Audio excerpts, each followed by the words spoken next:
মির্চি নিবেদন গল্প gold mine. গল্প গোল্ড মাইন। পর পুরুষের সাহায্য নাও, বুঝেছো? পর পুরুষের সাহায্য নাও।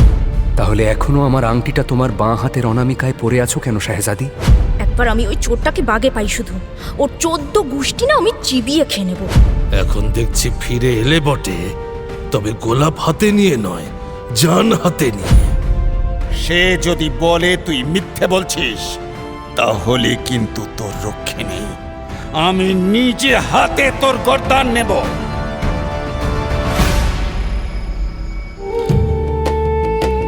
মির্চি গল্প গোল্ড মাইন শুনছেন আরব্য রজনী।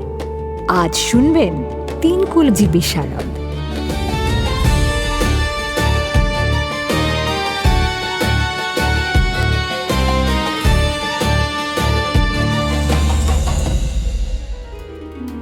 সার্কেস্তান দেশের বাদশাহ ছিলেন জাইন আল মুলুক। তার 3 শাহজাদা। ছোট শাহজাদা নূরজাহানের জন্মের সময় দরবেশ আলী সাদ সাবধান করে দেয় বাদশাহকে যে আপনি যদি আপনার বেটার মুখ দেখেন, তাহলে তক্ষুনি আপনি অন্ধ হয়ে যাবেন। কিন্তু নসিবের লিখন কে পারে খণ্ডাতে। শাহজাদাকে দূরে সরিয়ে রেখেও পার পায় না বাদশাহ। একদিন শিকারে গিয়ে শাহজাদা নূরজাহানকে দেখে ফেলে সে, এবং বিধির বিধান মাফিক অন্ধ হয়ে যায়। দরবেশ আলী সাদ নিদান দেয়, চীন দেশের শাহেনশাহ ফিরোজ শাহের একমাত্র শাহজাদির বাগানে এক গোলাপ গাছ আছে। সেই গাছে একটি মাত্র ফুল আছে। সেই ফুল যদি আনা যায়, তবে বাদশাহ তার দৃষ্টিশক্তি ফিরে পাবেন। এছাড়া আর কোনো উপায় নেই। সেই গোলাপ আনতে জাহাজ নিয়ে দরিয়ায় পাড়ি জমায় 2 শাহজাদা, আর ছোট শাহজাদা নূর বেরিয়ে পড়ে স্থলপথে। এক জঙ্গলে এক দৈত্যর সঙ্গে দেখা হয় নূরের। দৈত্যকে রুটি খাইয়ে নিজের আয়ত্তে এনে ফেলে নূর। দৈত্য তাকে আসমানের পথ ধরে নিয়ে যায় চীন দেশে।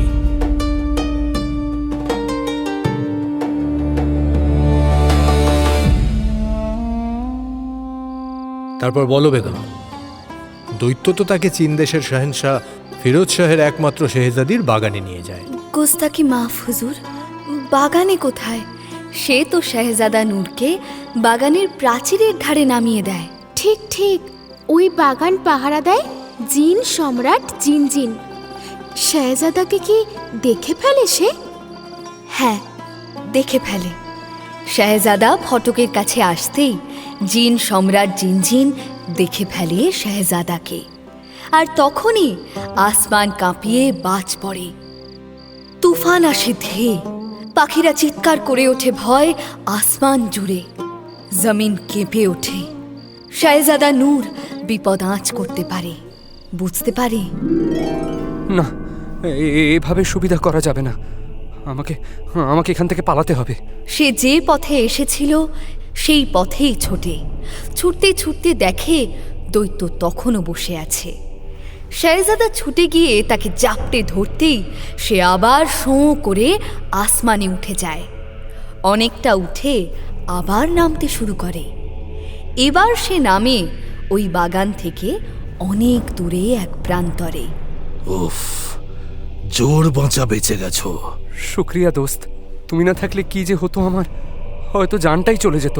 কি আর করি বলো, তোমাকে নামিয়ে ফিরে যেতে মন চাইল না। মন বলছিল তুমি ফিরে আসবে, ওই গোলাপ হাতে নিয়ে ফিরে আসবে। এখন দেখছি ফিরে এলে বটে, তবে গোলাপ হাতে নিয়ে নয়, জান হাতে নিয়ে। না পালিয়ে যে উপায় ছিল না দোস্ত, নির্ঘাত মারা পড়তাম।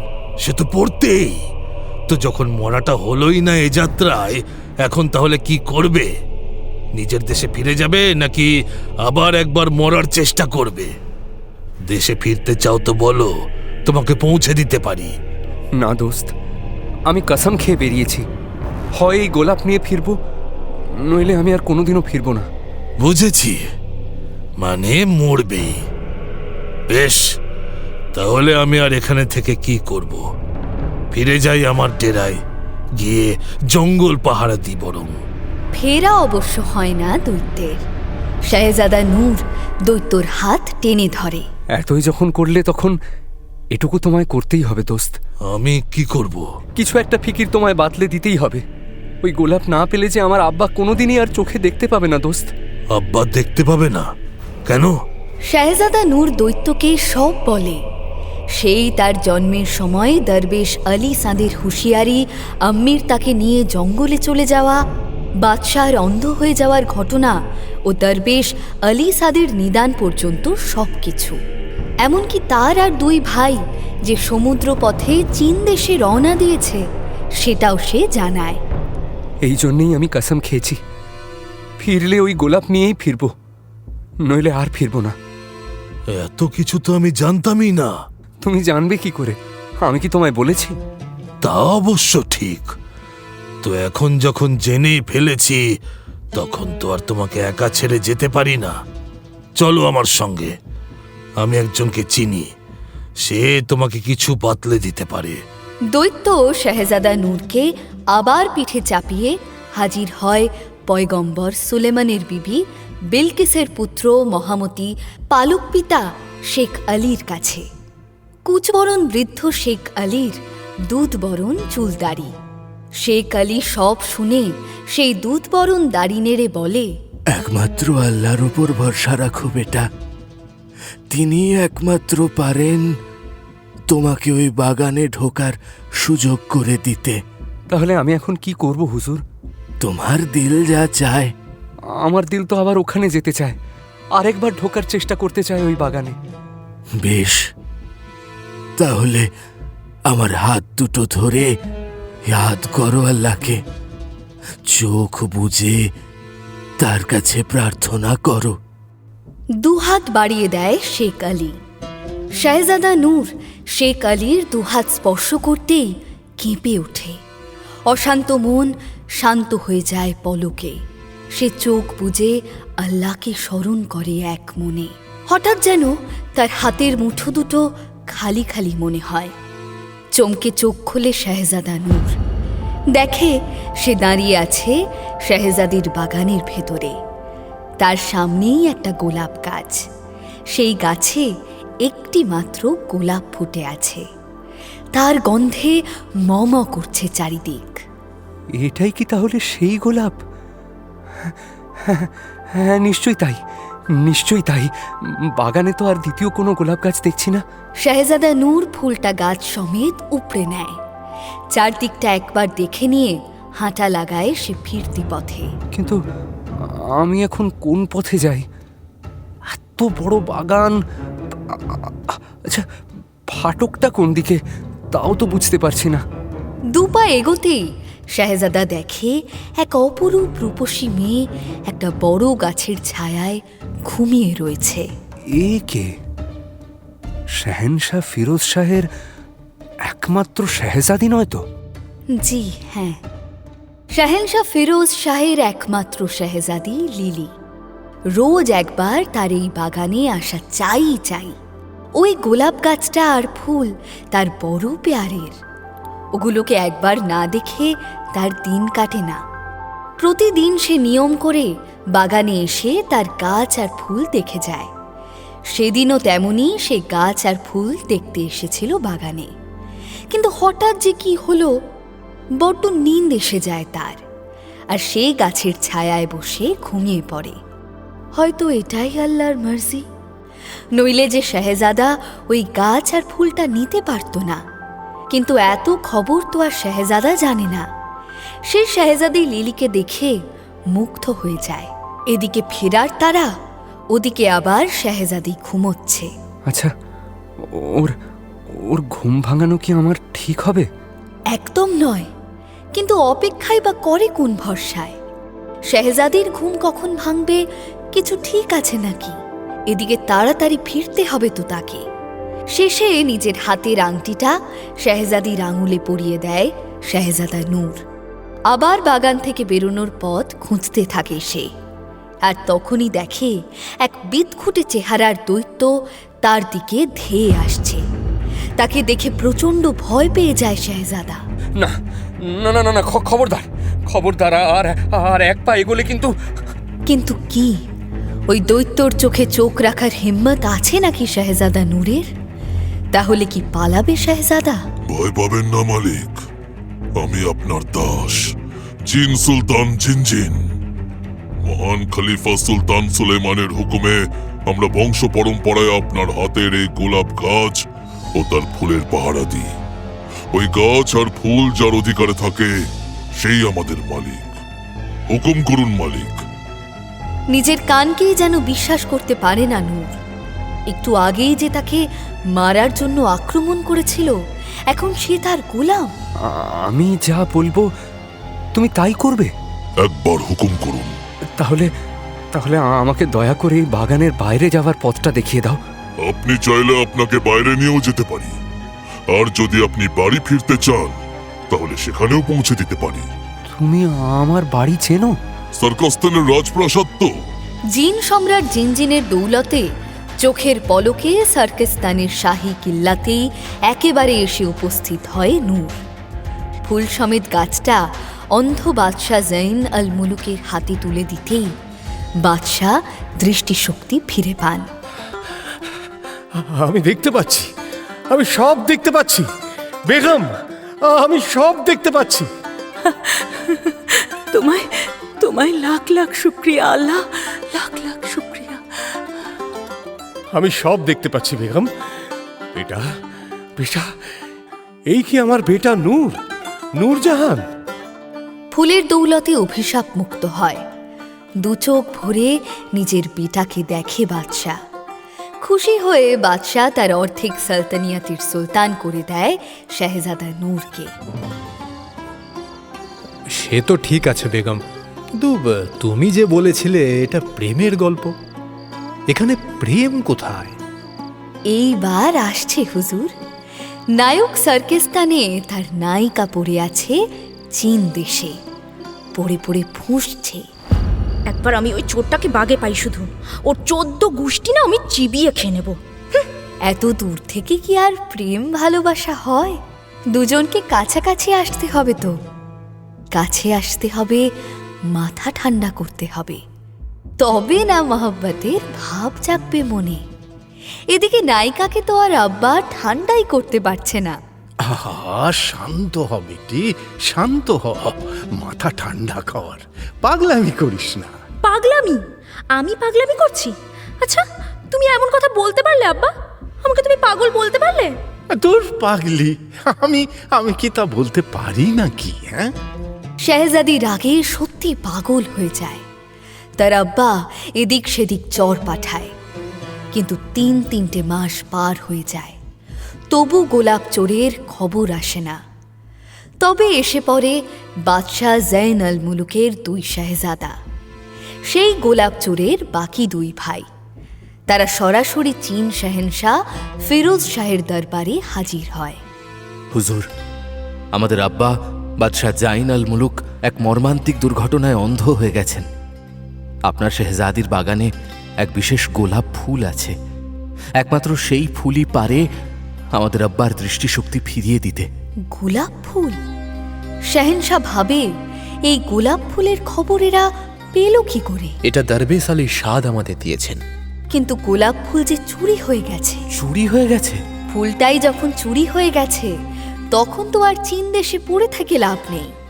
সুতরাং বাদশাহ জৈন আল মুলুকের 2 শাহজাদা ফেরার পথ ধরে। ফেরার পথে মসনদ অধিকারের আলোচনাটাও সেরে নেয়। আব্বার যদি চোখ ঠিক না হয় তাহলে তো মসনদে অন্য কাউকে বসতে হবে। কাউকে আবার কি? আমি বড় বেটা, আমি বসবো মাসনাতে, তুই আমার উজির হবি। আচ্ছা, এখন বড় বেটা, আর যখন গোলাপ আনাচ্ছিল তখনই আমাকেই দরকার, তাই তো? মোটেই তোকে দরকার ছিল না আমার, তুই আমার সঙ্গে ঝুলে পড়েছিলি। এখন বুঝতে পারছি তোর আসল ধান্দাটা কি ছিল। বেচারা, তারা তো আর জানে না যে বাদশাহ জৈন আল মুলুক দৃষ্টি ফিরে পেয়েছে। এও জানে না যে ওই গোলাপ এনে দিয়ে শাহজাদা নূর অর্ধেক সালতানিয়াতের সুলতান হয়ে বসেছে। সার্কিস্তানের বন্দরে যখন তারা পা রাখে, ততক্ষণে তাদের মধ্যে সালতানিয়াতের ভাগ বাটোয়ারা পাক্কা হয়ে গেছে। ঠিক হয়ে গেছে যে দেশটাকে আড়াআড়ি দুভাগে ভাগ করা হবে, তবে বন্দরটা থাকবে দুই দেশের যৌথ সম্পত্তি। তারা তো দরবারে ফিরে হাঁ। আব্বা, তুমি দেখতে পাচ্ছ? হ্যাঁ বেটা, সবই তোমাদের ছোট ভাইয়ের কামাল।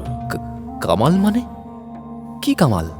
সেই চীন দেশ থেকে ওই গোলাপ নিয়ে এসেছে। কি গোলাপ? সেই গোলাপ? হতে পারে না, হতেই পারে না। ওই গোলাপ তো চুরি হয়ে গেছে, আমরা সেখানে গিয়ে পাইনি। তাহলে ও আমাদের আগে গিয়ে সেই গোলাপ আনলো কি করে? দুই শাহজাদা যেন বিশ্বাসই করতে পারে না, এবং তার চেয়েও বেশি বিশ্বাস করতে পারে না নূরের অর্ধেক সালতানিয়াতের সুলতান হয়ে বসা। ও অর্ধেক সালতানিয়াত কি করে পায় আব্বা? এই গোটা সালতানিয়াতে তো আমার অধিকার। হ্যাঁ, এবং আমারও। কিন্তু যতই তারা হম্বিতম্বি করুক, তাদের কোনো কথাই কানে তোলে না বাদশাহ জাইনাল মুলুক। তোমাদের যার যা অধিকার, আমার কায়ামতের পর নিজেরা সেটা বুঝে নিও। আমার কাছে কোনো কৈফিয়ত চেও না, ফল ভালো হবে না। যাও তোমরা, যাও। এত সহজে কি আর যাওয়া যায়? দরবার থেকে বেরিয়েই দুই ভাই ষড়যন্ত্র শুরু করে। একটা জিনিস স্পষ্ট, যে ওই গোলাপটা নূর চুরি করে এনেছে। আর একটা চোরকে কিনা আব্বা অর্ধেক সালতানিয়াতের সুলতান করে দিয়েছেন। এটাকেই আমাদের মূলধন করতে হবে, প্রচার করতে হবে, দেশের লোকের মনে নূরের নামে ঘৃণা তৈরি করতে হবে। সবই তো করবে, কিন্তু একটা জিনিস ভেবে দেখেছো কি? কি? লোকে আমাদের কথা বিশ্বাস করবে কেন? তারা তো ভাববে আমরা সালতানিয়াত না পেয়ে এমন বদনাম করছি। তার মানে প্রথমে চুরিটা প্রমাণ করা প্রয়োজন। আর তার জন্যই খাত পাঠাতে হবে চীন দেশের শাহেনশাহ ফিরোজ শাহের কাছে। এবং যেমন ভাবা তেমন কাজ। শুভ কাজে তো আর দেরি করতে নেই। খত লিখে দুই ভাই বিশেষ দূতের হাতে পাঠিয়ে দেয় চীন দেশে। শাহেনশাহ ফিরোজ শাহ তো খত পড়ে উদ্বিগ্ন হয়ে পড়ে। খবর ছোটে শাহজাদির কাছে। কি? আমার গোলাপ সার্কেস্তানে? সুলতান নূরজাহান চুরি করেছে তো? হ্যাঁ, তেমনই তো লিখেছে ওই বাদশাহ জাইনের শাহজাদা। আমি এক্ষুনি সার্কেস্তান যাব আব্বা। মেয়েকে খুব ভালো করেই চেনে শাহেনশাহ ফিরোজ। একবার যখন মেয়ে যাবে বলেছে, তখন তাকে আর থামানো যাবে না। সুতরাং রাতারাতি সব ব্যবস্থা হয়ে যায়। তুমি ওদের নামে একটা খত লিখে আমার হাতে দাও আব্বা। লেখো যে তুমি তোমার দরবারের বিশ্বস্ত কর্মচারীকে খত দিয়ে পাঠাচ্ছ ওদের কাছে। ওরা যেন তাকে, মানে আমাকে, সব রকম সাহায্য করে। সে মানে আমি তোমার হয়ে। আরে দাঁড়া দাঁড়া দাঁড়া, বিশ্বস্ত কর্মচারী তাকে মানে আমাকে, সে মানে আমি, এসব কি? আমি তো কিছুই বুঝতে পারছি না। উফ আব্বা, আমি কি আর তোমার শাহজাদি হয়ে ওখানে যাব? তাহলে পুরুষের ছদ্মবেশে তোমার দরবারের কর্মচারী হয়ে যাব ওখানে, বুঝেছো? শাহজাদাদের পাঠানো দূতের সঙ্গেই ছদ্মবেশে রাজকুমারী লিলি ও তার 100 বাছাই করা সিপাহী এসে নামে সার্কাস্তান বন্দরে। সিপাহীরা সকলেই মহিলা, কিন্তু পুরুষের ছদ্মবেশে। ছদ্মবেশী রাজকুমারী লিলিকে নিয়ে দুই শাহজাদা উপস্থিত হয় বাদশাহ জাইনাল মুলুকের দরবারে। ছদ্মবেশী শাহজাদি লিলি বাদশাকে কুর্নিশ করে জানায় যে ওই গোলাপ তাদের শাহজাদির সম্পত্তি। আমাদের শাহজাদি লিলির বাগানের সম্পদ ছিল ওই গোলাপ। সম্ভবত আপনার শাহজাদা নূর ওই গোলাপ চুরি করে এনেছে। আমি শাহেনশাহ ফিরোজ শাহের ইচ্ছানুসারে তার হয়ে আপনার কাছে ইনসাফ চাইছি বাদশাহ। চুরি করেছে ওই ফুল? সঙ্গে সঙ্গে তলব পড়ে নূরের। নূর যুক্তি দেয়, চুরি করতে যাব কেন? আমি রীতিমতো দাম দিয়ে নিয়ে এসছি আব্বা। মিথ্যে কথা, মিথ্যে কথা হুজুর। মিথ্যে কথা? আব্বা হুজুর, আমি যে সত্যি বলছি তার উপযুক্ত প্রমাণ রয়েছে আমার কাছে। বেশ, প্রমাণ দাখিল করা হোক। আব্বা হুজুর, প্রথমত ওই ফুল পাহারা দেন স্বয়ং জিন সম্রাট জিনজিন। তাকে ফাঁকি দিয়ে ওই ফুল চুরি করে আনা কখনোই সম্ভব নয়। আমি সত্যি বলছি না মিথ্যে, ওকেই জিজ্ঞেস করুন। নূর ছদ্মবেশী লিলিকে দেখিয়ে দেয়। লিলি নূরের কথা স্বীকার করতে বাধ্য হয়। মানছি, কিন্তু এর থেকে কি প্রমাণ হয়? এই প্রমাণ হয় যে আমি যখন ওই ফুল এনেছি, নিশ্চয়ই তা জিন সম্রাট জিনজিনের অনুমতি সাপেক্ষ। মানে জিনজিন ওর সঙ্গে হাত মিলিয়েছে। ইবলিশ বেঈমান। কিন্তু জিনজিন তো ওর মালিক নয়। মালিক নয়, মালকিন। ওই ফুলের মালকিন শাহেনশার শেহজাদি। তাকেও তো আমি উপযুক্ত দাম দিয়েছি এবং সে সেটা কবুল করেছে। মিথ্যে কথা, মিথ্যে কথা। কোনো দাম সে কবুল করেনি। আচ্ছা, তাহলে এখনো আমার আংটিটা তোমার বাঁ হাতের অনামিকায় পরে আছো কেন শেহজাদি? বলতে তো পারবে না যে খেয়াল করনি ওই আংটিটা। তার মানে কবুল করেছো তো আমার দাম, আমার মোহব্বত?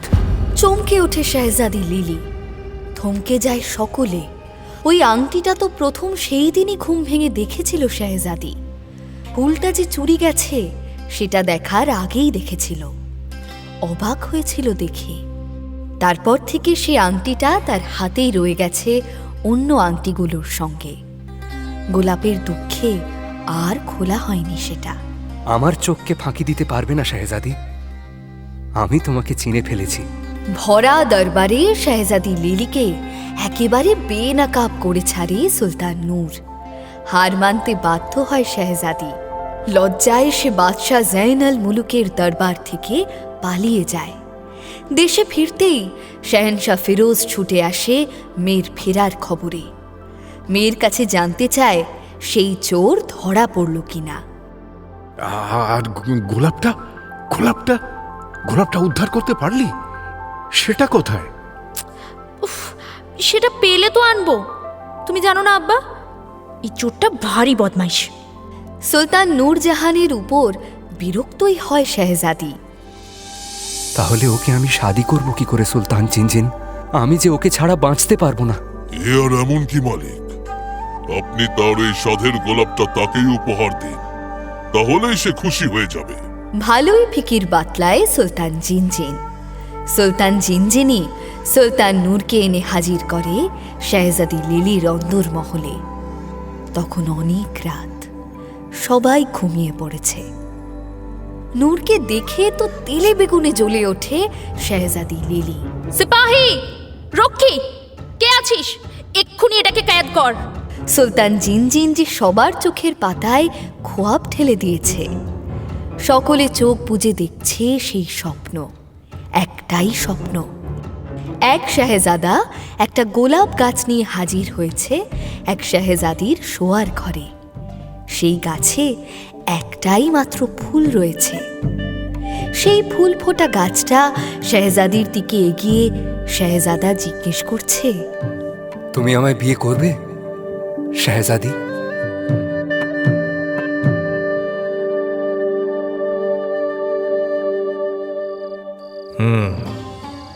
শেষ পর্যন্ত শাদি করে সুলতান নূরজাহানকে? সেটা তো বললে না বেগম। প্রেমের সব কথা কি বলতে আছে হুজুর? আপনি বরং অন্য একটা কিস্সা শুনুন। ঠিক আছে, শুরু করো, শুরু করো বেগম।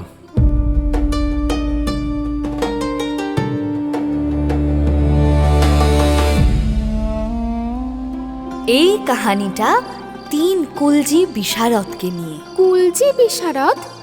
সেটা আবার কি? যারা মানুষ বা পশুর বা কোনো কিছুর উৎপত্তি বা জন্ম বৃত্তান্ত বিচার করতে পারে তাদের বলা হয় কুলজি বিশারদ। আরব দেশে এমনই 3 জন কুলজি বিশারদ ইয়ার দোস্ত থাকত। তাদের একজন যে কোনো মণিমুক্তর কুলজি বিচার করতে পারত, একজন পারত যে কোনো পশুর কুলজি বিচার করতে, এবং একজন মানুষের কুলজি বিচার করত। তাদের না ছিল ঘর, না ছিল সংসার। তারা সারা দিন পথে পথে ঘুরে কুলজি বিচার করে বেড়াত। সেই থেকেই তাদের যা কামাই হতো তাই দিয়ে দিন শেষে নেশা করে ঘুমিয়ে পড়ত পথের ধারে। এভাবেই তোফা কাটছিল তাদের জীবন। কোনো দুশ্চিন্তা ছিল না জীবনে। একদিন হয় কি, নেশাটা তাদের একটু বেশি হয়ে গিয়েছিল সেদিন। কামাইটাও জব্বর হয়েছিল। তো তারা নেশার ছলে ইয়ার্কি ফাজলামি করতে করতে একটা সময় ইয়ার্কি আর ইয়ার্কি থাকে না। প্রথম তর্ক, তারপর হাতাহাতি এবং শেষে মারামারি শুরু হয়। এ ওকে তাড়া করে তো ও একে তাড়া করে মারতে থাকে। ছুটতে ছুটতে তারা ঢুকে পড়ে সুলতানের বাগানে। পালাবি কোথায় শয়তান? আজ তোকে আমি খুন করে ছাড়বো। দাঁড়া দাঁড়া, আমি আসছি, আমাকে আসতে দে, দেখবি মজা কাকে বলে। তবে রে, আমার হাত থেকে পার পাবি ভাবছিস? তারা বাগানে ঢুকে তো রীতিমতো তাণ্ডব শুরু করে দেয়। মারামারি তো করতে পারে না, করবে কি করে? সবাই তো নেশায় চুর হয়ে আছে। নেশার ঘোরে এই গাছটা উপড়ে ফেলে তো ওই গাছটা ভেঙে শুইয়ে দেয় মাটিতে। একেবারে লণ্ডভণ্ড করে ফেলে বাগানটা। যথারীতি ফটকের বরকন্দাজ এসে ধরে তাদের। কি করছিস তোরা? ধর ধর ধর! তিনজনকে ধরে সে রাতের মতো ফাটকে পুড়ে রাখে। পরদিন তাদের পেশ করা হয় তার বাড়ি। তাদের অপরাধ শুনে সুলতান। তো তোদের পরিচয় কি? কোথায় থাকিস? জি, আমরা এই শহরেই থাকি। আমাদের কোনো আস্তানা নেই। রাস্তায় রাস্তায় ঘুরে বেড়াই। কিছু জুটলে খাই, না জুটলে খাই না। যেখানে ঘুম পাই শুয়ে পড়ি। কাম কাজ কিছু করিস না? সে তো কিছু করতেই হয় হুজুর। না করলে যে দানা পানি জুটবে না, পেটের দায়ে মরতে হবে। কি কাম কাজ করিস? চুরি না রাহাজানি? যে না হুজুর, আমরা নেশা করি বটে, কিন্তু আমরা চোর নই। আমরা কুলজি বিশারদ। কে? ওদের কথা শুনে সুলতান হেসে ওঠে। সুলতানের দেখা দেখি দরবারে সবাই হাসতে শুরু করে।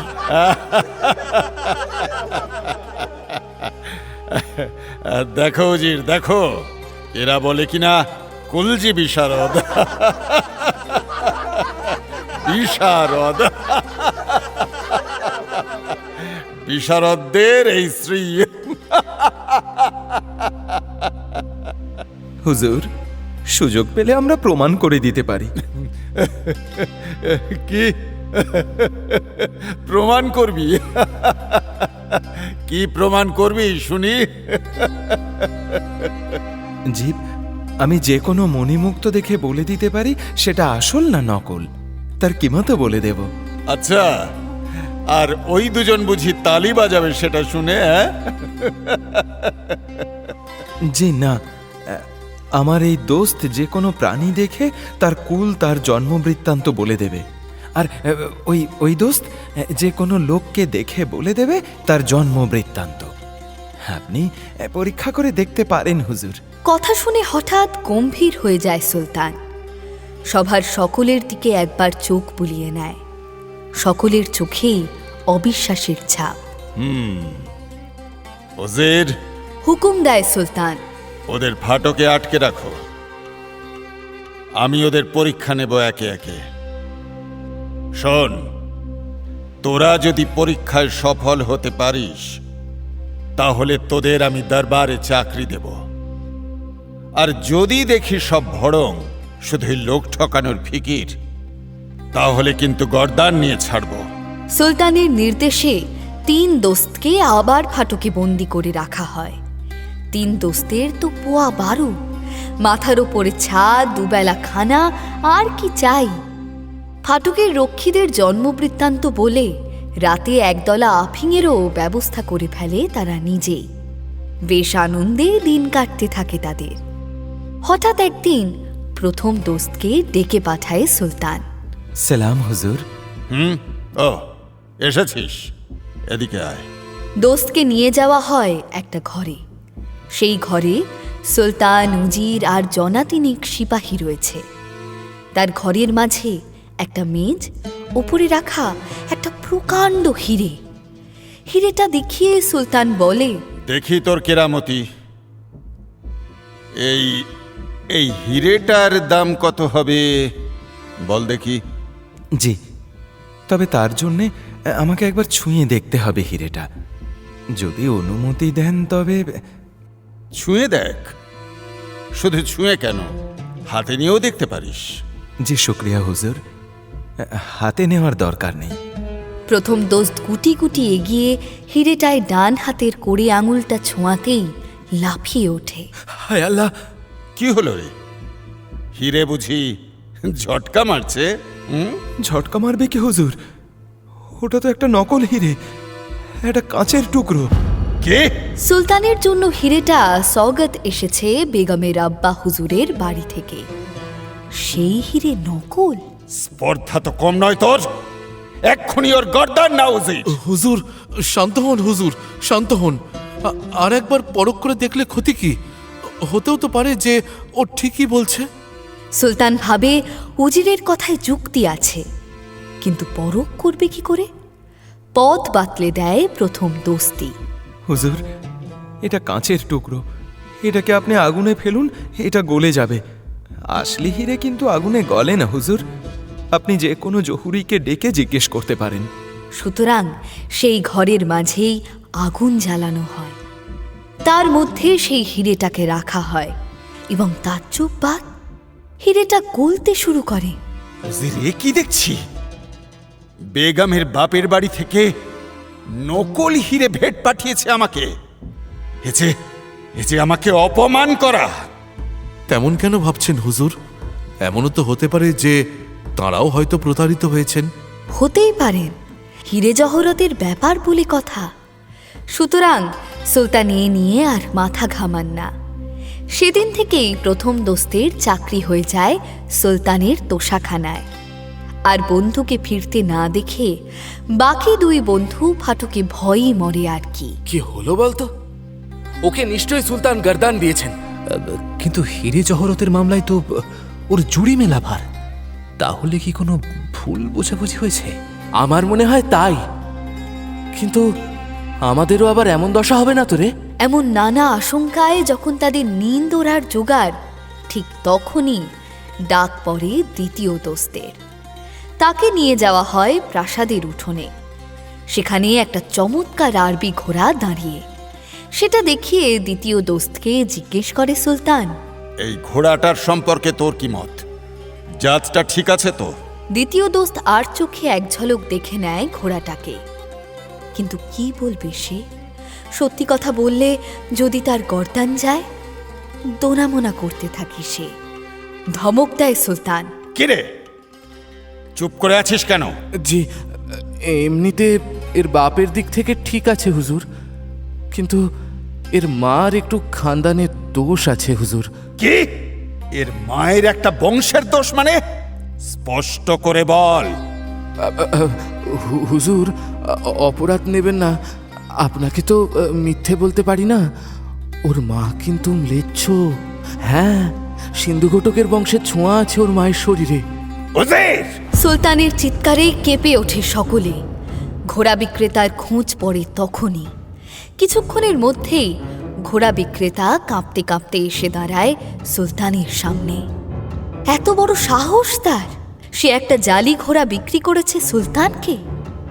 জালি নয় হুজুর, আমি নিজেই ঘোড়াগুলোর মধ্যে মিলমিশ করিয়ে বিক্রি করি। স্রেফ আরবি ঘোড়া হলে দেখতে শুনতে ভালো হয় হুজুর, কিন্তু তেমন তাগড়াই হয় না। ওই সিন্ধু ঘটকের সঙ্গে মেলালে ঘোড়াগুলো দেখতেও যেমন হয়, তাগড়াইও হয় তেমন। এগুলোর দাম আরবির থেকে বেশি। আপনাকে কি আর জেনে বুঝে ফালতু মাল গছাতে পারি? তাই এটা দিয়েছি, বিশ্বাস করুন আমায়। উজির, তৃতীয় জনকে নিয়ে এসো। সালাম আলাইকুম হুজুর। আচ্ছা, তুমি তো মানুষের জন্মকুণ্ডলী বিচার করতে পারো, তাই না? গুস্তাখি মাফ হুজুর। ঠিক জন্মকুণ্ডলী নয়, আমি মানুষের বংশ সম্বন্ধে বলে দিতে পারি। মানুষের আম্মার আর আব্বার বংশও বলে দিতে পারি হুজুর। হ্যাঁ হ্যাঁ হ্যাঁ, ওতেই হবে, ওতেই হবে। ওর চেয়ে আর বেশি কিছু চাই না। চলো চলো আমার সঙ্গে। তৃতীয় দোস্তের খুব ইচ্ছা হয় জিজ্ঞেস করার, কোথায়? কিন্তু সুলতানের মুখের ওপর সে প্রশ্ন করে সাধ্যে কি তার? সুলতান তাকে নিয়ে পৌঁছে যায় একেবারে অন্দর মহলে। এই মহলে পরপুরুষের প্রবেশ নিষেধ। সেখানে সুলতানের পিছন পিছন ঢুকতে একটু বাধোবাধোই লাগে তৃতীয় দোস্তের। এখানে নিয়ে যাচ্ছে কেন আমায়? মেয়েদের হাতে খুন করবে নাকি আবার? ওসব বাজে কথা। সুলতান তো তাকে নিয়ে আসে সুলতানের সবচেয়ে পেয়ারের রক্ষিতার বংশ পরিচয় জানার জন্য। এই মেয়ের বাপের বংশ ঠিক আছে হুজুর, কিন্তু মায়ের দিকে একটু গড়বড় আছে। গড়বড় মানে? ঠিক করে বল। মানে বলছিলাম হুজুর, ওর আম্মির শরীরে শাহী খুন ছিল না, ওর আম্মিও একজন রক্ষিত। খামোশ বেয়াদব! এই রক্ষিতাকে নিজের বেগমদের চেয়েও বেশি ভালোবাসে সুলতান। তার কোনো খুঁত কি সহ্য হয় সুলতানের? সুতরাং ডাক পরে রক্ষিতাকে যে দালাল দিয়েছিল তার, সে আবার ডেকে আনে ওই রক্ষিতার আগের মালিককে। বৃদ্ধ মালিক হাত জোর করে বলে, হুজুর, হুজুর, একবার আমি হজ করতে যাচ্ছিলাম, পথে দারুণ ঝড়ে পড়ে পথ হারাই। তখন এই মেয়েকে আমি কুড়িয়ে পাই। একেবারে দুধের শিশুটাকে কেউ ফেলে রেখে গিয়েছিল মরুভূমিতে। সুতরাং ওর আব্বা আম্মির বংশ পরিচয় জানা যায় না ঠিকঠাক। তবে ইজাজত দিলে আপনার বংশ পরিচয় সম্পর্কে কিছু বলতে চাই। কি? আমার বংশ পরিচয়? জি হুজুর, এসব তো আর 5 কান করার কথা নয়, তবে এটুকু বলতে পারি আপনার আব্বা কোনো শাহী বংশের লোক নন। তৃতীয় দোস্তের কথা শুনে মাথায় আসমান ভেঙে পড়ে সুলতানের। আমি তোকে খুন করে ফেলবো। হুজুর, হুজুর রহম করুন হুজুর, আমি যা দেখেছি সেটাই বলেছি। আমার মনে কোনো পাপ নেই হুজুর, আপনি চান তো যাচাই করে দেখতে পারেন। তবে ঠিক আছে, আমি আমার আম্মিকে জিজ্ঞেস করছি। তবে শুনে রাখ, সে যদি বলে তুই মিথ্যে বলছিস, তাহলে কিন্তু তোর রক্ষে নেই। আমি নিজে হাতে তোর গর্দান নেব। গর্দান আর নিতে পারে না সুলতান। তুমি ঠিকই বলেছিলে দোস্ত। আমার শরীরে আব্বার দিকের শাহী খুন নেই। সুলতানের আম্মি বলে দেয় আসল রহস্য। এসব কি আজকের কথা? সেই কবেকার। আজ আর এসব বলতে আপত্তি নেই। তোর আব্বার সন্তান জন্ম দেওয়ার ক্ষমতা ছিল না রে বেটা। এই নিয়ে কি কম খোঁটা খেতে হয়েছে আমাকে? সুলতানের আব্বা তিনিও সুলতান ছিলেন, শাদি করেন সুলতানের আম্মিকে। কিন্তু শাদির পরে 10-10টা বছর কেটে গেলেও কোনো সন্তান হয় না। এই নিয়ে সংসারে শুরু হয় অশান্তি। তোর দাদি আমাকে না কথা শুনিয়ে শুনিয়ে একেবারে অতিষ্ঠ করে ছাড়ে। শেষে তোর আব্বা আবার শাদি করে। একটা নয়, একে একে আরো 3-3টে, কিন্তু তাতেও কোনো লাভ হয় না। শেষে খাস বাদীকে সঙ্গে নিয়ে একটা ফন্দি করে বৃদ্ধ বেগম। বুদ্ধিটা সেই বাদীই দেয়। শোনো বেগম, তোমার খসমকে দিয়ে আর যাই হোক বাচ্চা কাচ্চা হবে না। তাহলে কি করি বল দেখি? পর পুরুষের সাহায্য নাও, বুঝেছো? পর পুরুষের সাহায্য নাও। পর পুরুষ? হায় আল্লাহ, সে যে গুনাহ। শোনো শোনো, তার চেয়েও বড় গুনাহ রোজ রোজ শাশুড়ির এই খোঁটা শুনে চুপ করে থাকা। আমি বলি কি, শোনো, মহলে ওই যে নতুন বান্দা এসেছে, দেখেছো তাকে? ওই জোয়ান মর্দ বান্দাটার কথা কইছিস বুঝি? ঠিক ধরেছ। দেখতে শুনতে বেশ ভালোই। আর তোমার তো ওকে পছন্দ, তাই না বলো? রোজ রাতেই ওকে ফুসলিয়ে আমি তোমার ঘরে এনে তুলব। বাকিটা তুমি যা করার করবে। কি? ছি ছি ছি ছি ছি ছি, না না না না না, ওসব করতে যাস না। লোক জানাজানি হলে আর মুখ থাকবে না রে আমার। গলায় দড়ি কলসি দিয়ে ডুবে মরতে হবে শেষে। ও মা, লোক জানাজানি হবে কেন? কাজ হয়ে গেলে শরাবের মধ্যে বিষ গুলে ওকে খাইয়ে দেবে। তারপর আমি দেখে নেব। কাজ হাসিল হওয়ার পর আমি নিজে তাকে হাতে করে শরাব দিই। শরাবে যে বিষ ছিল সেটা সে জানতো না, মারাত্মক বিষ। শরাবে মুখ ছোঁয়াতেই ঢলে পড়ে সে। তারপর তার কি হয় আর জানি না। বাকিটা করে বেগমের খাস বাদী, লাশ গুম করে দেয়। তার মানে এতদিন যা জেনে এসেছি সব মিথ্যে। আম্মির স্বীকারোক্তি শুনে মন ভেঙে যায় সুলতানের। আপনি নিশ্চিন্তে থাকতে পারেন হুজুর, আমি এইসব কথা কাউকে বলবো না। বলবে না, কিন্তু তুমি না বললেই তো আর কথাটা মিথ্যে হয়ে যাবে না। সত্যি মিথ্যের কি আছে হুজুর, এসব পুরনো কথা, থাক না সব। না না দোস্ত না, এই সত্যিটা জানার পরে চুপ করে বসে থাকাটা বেঈমানি। বেঈমানি বেঈমানি ওই মসনাদের সঙ্গে, ওটা আমি করতে পারবো না দোস্ত। তাহলে কি করবেন হুজুর? হুজুর আমাকে নিয়ে মশকরা করছো দোস্ত? ছি ছি, এ আপনি কি বলছেন? আমার একটা কথা রাখবেন? বলো। চলুন না কোথাও ঘুরে আসি, একটা লোকলস্কর নিয়ে নয়, সাধারণ দরবেশের মতো। চলুন আপনি আর আমি, তাহলে দেখবেন মনটা কিছুটা হালকা হবে। তৃতীয় দোস্তের প্রস্তাবটা মনে ধরে সুলতানের। সে সালতানিয়াতের দায়িত্ব উজিরের কাঁধে ছেড়ে বেরিয়ে পড়ে তৃতীয় দোস্তকে সঙ্গে নিয়ে। ঘুরতে ঘুরতে তারা পৌঁছে যায় কায়রোয়। কায়রো তখন দুনিয়ার সেরা, সেখানের সুলতান তখন সুলতান মাহমুদ। সে আরব সুলতানকে পেয়ে খুব খুশি হন। আপনি যে কোনোদিন আমার দেশে আসবেন আমি তো ভাবতেই পারিনি। আমিও কি আর ভেবেছিলাম যে আসবো, হঠাৎই চলে এলাম। তা বেশ করেছেন, খুব ভালো করেছেন। কিন্তু আপনার লোকজন কই? লোকজন সে তো বাদশাহ সুলতানের থাকে। আমি তো সুলতান নই, সুলতান হওয়ার যোগ্য নই আমি।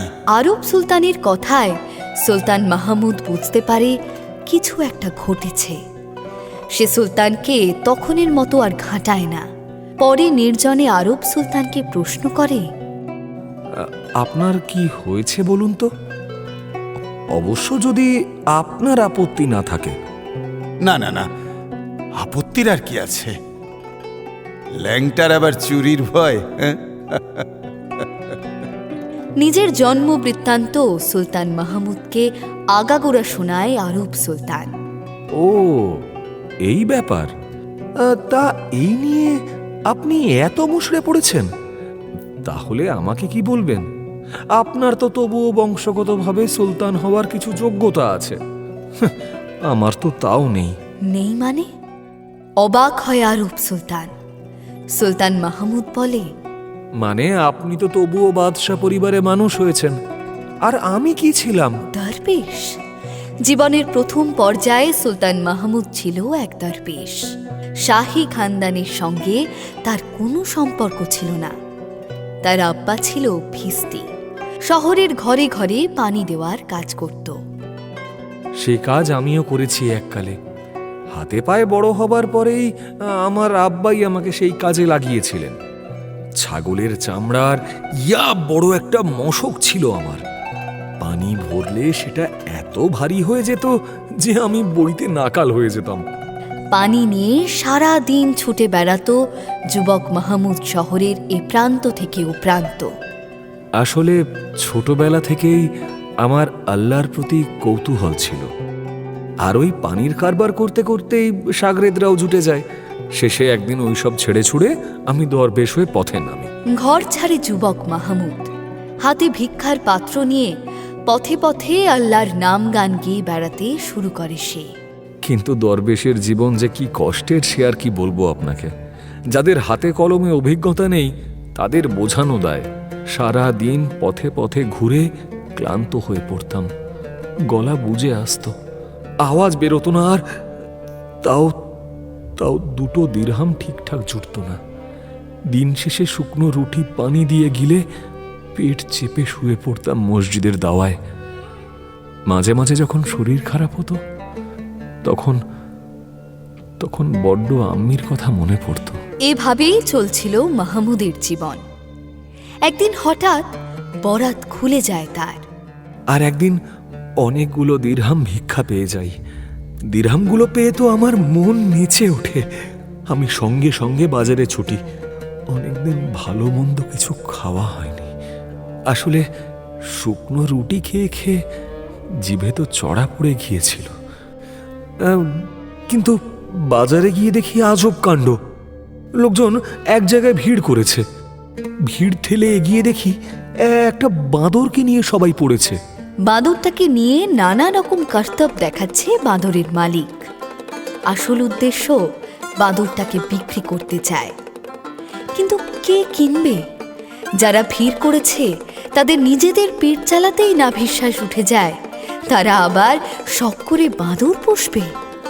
শেষে মাহমুদের বাঁদরটা এত ভালো লেগে যায় যে সে দর হেঁকে বসে। বলি 5 দিরহামে দিলে দাও, নইলে আমি চললাম। এ কি বলছেন দরবেশ সাহেব? 5 দিরহাম? 5 দিরহাম আবার কোনো একটা দাম হলো? এর থেকে তো বিনিমাগনা নেওয়া ভালো। তাহলে বিনিমাগনাই দাও। বিনিমাগনা দিতে হলে আর বাজারে এসে নাটক জুড়বো কেন হুজুর? ঘরের দাওয়ায় বসেই তো নেওয়ার কত লোক পেয়ে যায়। এমন নানা টালবাহানার শেষে ওই 5 দিরহামেই সওদা পাকা হয়। ভালো মন্দ খাওয়া আর হয় না। আমি বাঁদরটাকে নিয়ে ফিরে আসি মসজিদে। কিন্তু কিন্তু সেখানেও বিপদ। ইমাম সাহেব হয়তো কিছু বললেন না, তবে আর যারা আসে তারা আমাকে তাড়িয়ে দিল। শহরের শেষে একটা ভাঙা বাড়ি আছে জানতাম। আর ওই বাড়িটাতে না কেউ থাকতো না, এমনিই পড়েছিল বাড়িটা। আমি বাঁদরটাকে নিয়ে সেখানে উঠলাম। সেদিন রাতে ঘটল এক আজব ঘটনা। মাহমুদের চোখ তখন ঘুমে বন্ধ হয়ে যাচ্ছে, কিন্তু পেটের জ্বালায় কিছুতেই ঘুমোতে পারছে না। এমন সময় হঠাৎ দেখে বাঁদরটা গা ছাড়া দিয়ে উঠে দাঁড়ায় একেবারে মানুষের মতো, এবং তারপর খোলস ছেড়ে বাঁদরের মধ্যে থেকে বেরিয়ে এলো একজন যুবক। একেবারে একেবারে শেহেনশার মতো দেখতে তাকে। তার যেমন রূপ তেমন রং। এমন আজীব কাণ্ড দেখে তো মাহমুদের খিদে ঘুম মাথায় ওঠে। কিছুই বুঝে উঠতে পারছে না। বাঁদরের মধ্যে মানুষ নাকি মানুষের মধ্যে বাঁদর? একটা ওইটুকুনি বাঁদরের ভিতর থেকে এমন দামড়া একটা মানুষ বেরোলো কি করে? আজব কাণ্ড। অনেক বুদ্ধি খাটিয়েও হিসাব কিছুতেই মেলে না মাহমুদের। যতই ভাবে ততই জটিল হয়ে যায়। তারপর দুজনে জমিয়ে খানা পিনা সেরে ওই ভাঙা বাড়িতেই শুয়ে পড়ে। কিন্তু পরের দিন সকালে উঠে আমি আবার অবাক হলাম। কোথায় সেই যুবক? চোখ খুলে দেখি বাঁদরটা মিঠি মিঠি চাইছে আমার দিকে। আমি ভাবি তাহলে কি খোয়াব দেখলাম আমি? হতে পারে। ভুখা পেটে মানুষ কত কিছুই না ভুলভাল দেখে, ভুলভাল বকে, ভুলভাল করে। আমি করলে আর ক্ষতি কি? কিন্তু না, আবার এক কাণ্ড করে বসলো বাঁদরটা। আমার মগজটা পুরো জট পাকিয়ে ছাড়লো। বাঁদরটা একেবারে মানুষের মতো কথা বলে মাহমুদের সঙ্গে। সালাম, ঘুম হলো? মাহমুদ তো এমন থতমত খেয়ে যায় যে উত্তরে কিছুই বলে উঠতে পারে না। কি হলো? এখনো তুমি ভয় পাচ্ছ নাকি আমাকে? পাবে না। বাঁদর যদি মানুষের মতো কথা বলে, তাও আবার খটখটে দিনের আলোতে, তাহলে তো যে কেউ ভয় পাবে। ধাতস্থ হওয়ার সময় দিতে হবে তো লোকটাকে। সেই সময় কি আর দেয় বাঁদরটা? সে তো নিজের মনে বকতে শুরু করে। মাহমুদ হাঁ করে তাকিয়ে থাকে তার মুখের দিকে। আমার কানে আর তার কোনো কথা ঢোকে না। আমাকে ওভাবে হাঁ করে থাকতে দেখে বাঁদরটা বিরক্ত হয়। একটু থেমে বেশ ঝাঁজের সঙ্গে বলে, আমার কথাগুলো কি কানে ঢুকছে নাকি সব মাথার উপর দিয়ে বেরিয়ে যাচ্ছে? আরে হ্যাঁ হ্যাঁ হ্যাঁ হ্যাঁ হ্যাঁ, শুনছি তো, আমি শুনছি, সব শুনছি। সে তো আমিও দেখতে পাচ্ছি, কিন্তু বুঝতে পারছো কি তুমি কিছু? কি? আরে তাকদীর, বলছি আমার সঙ্গে এভাবে থাকলে চলবে না। শহরের মধ্যে একটা বড় বাড়ি ভাড়া করো। এসব ফকির দরবেশের পোশাক চলবে না, বাদশাহী পোশাক পরতে হবে তোমাকে। আর খানা পিনা সে তো কালই দেখলে, ওই শুকনো রুটি খেয়ে কিন্তু চলবে না। বাঁদরের ফিরিস্তি শুনে তো আমার মাথা ঘুরে যাওয়ার জোগাড়। এত কিছু আমি পাবো কোথা থেকে? আমি ফকির মানুষ, এত কিছু করার দিন আর কই আমার কাছে? তারপর কি হলো? আর জিজ্ঞেস করে লাভ নেই দুনিয়াজাদ, এখনের মতো আর কিচ্ছু বলবে না তোমার আব্বা। দেখছো না, সকাল হয়ে গেছে। ইস, আবার সেই রাত পর্যন্ত অপেক্ষা করতে হবে?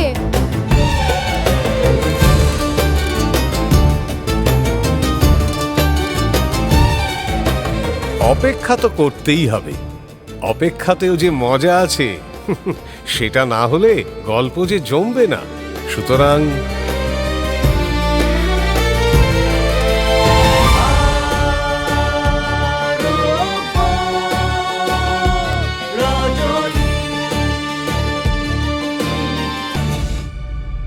মির্চি গল্প গোল্ড মাইনে শুনলেন আরব্য রজনী। গল্প পাঠে শেখর, শাহরিয়ার, অমিত দে, দুনিয়াজাদ, বর্ণালী দে বর্ম, শেহরাজাদ, সাঁজবাতি দাস, বাদশাহ, শেখর, আম্মি, গার্গীহর চট্টোপাধ্যায়, ঘোষক, স্পন্দন দাস, নূর, আর্য জানা, লিলি, প্রদীপ্তা মান্না, ফিরোজ, পার্থ রয়, সুলতান, সুদীপ্ত ঘোষ, বেগম, আম্রপালি ঘোষ মিত্র, বাঁদি, সঙ্গীতা গাঙ্গুলি, উজির, রামস্বরূপ গাঙ্গুলি, মেহমুদ, অর্ঘ্যমাল্য মাইতি, বাঁদরওয়ালা, ইন্দ্রনীল ভাদুরী।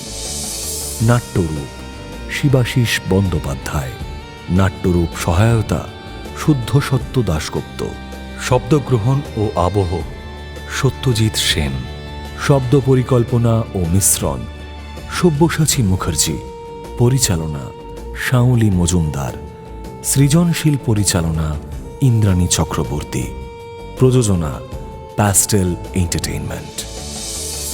মির্চি গল্প গোল্ড মাইন আপনার জন্য exclusively Mirchi Bangla YouTube channel এবং গানা অ্যাপে।